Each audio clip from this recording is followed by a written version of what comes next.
Update 72. On my new laptop is where I'm writing my new novel. In accordance to what I said in my previous video, I don't know how this story is going to end. I have about 60% of a story, but the thing is, this story happens before all of the other 36 books events. So this is very foundational. If you have a story like that, I think it's important to be pretty precise with your movements because the butterfly effect.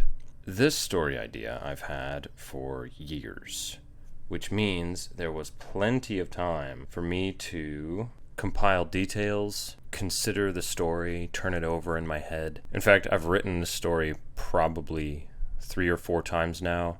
I started it and then it tapered off and faded into nothing. And then I started it again.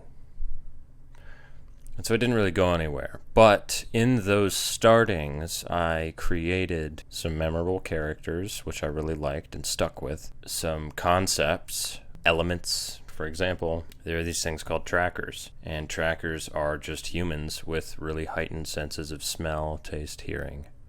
And they're used in armies to detect other people, track things. Trackers. I don't even know what to call that. Would that be an effect, an element of the story? It's a little more specific than that. I don't know what to call it. Maybe I need to come up with a new word.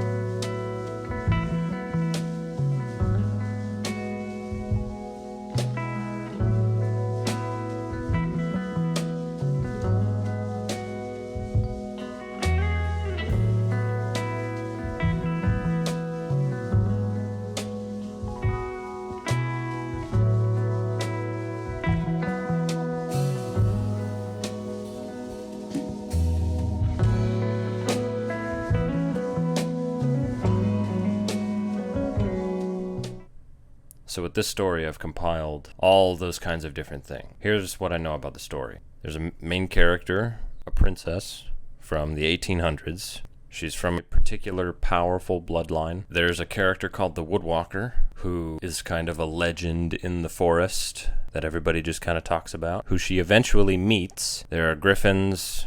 There are fairies, but not your conventional type of fairies. These fairies can change size. In fact, usually they're giant, and that's how they fight. If they need to build large structures, they can just transform into much larger creatures. Usually they're living in tinier homes because it's more convenient. And there are spirits in the woods. Some of them are evil. In fact, most of them are. And then there's a neighboring kingdom that hates the main kingdom.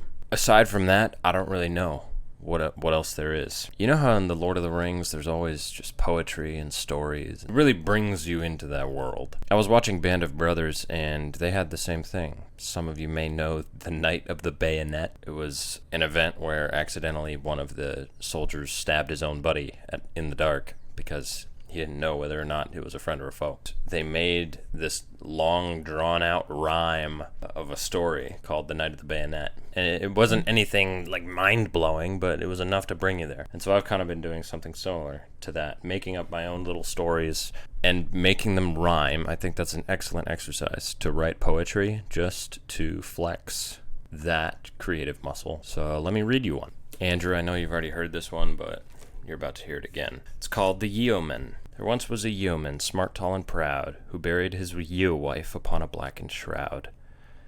His father said nothing, since he did not attend, and mother said her sorrows, though they were all pretend. His brother held the pole, along with other men, while the priest read from a book, and lastly said Amen. The yeoman would mourn, but kept his sadness hid. He boxed his silly tears, and closed them with a lid. Then the mourning yeoman, he seemed out of his head, as he calmly took a rope, and they later found him.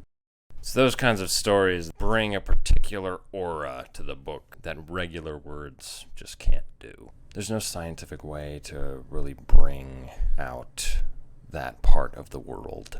You either see the vision and you want to make it a particular way or you don't see the vision. But I think the best way to combat that is honestly listen to your instincts and write down the stuff that is interesting to you.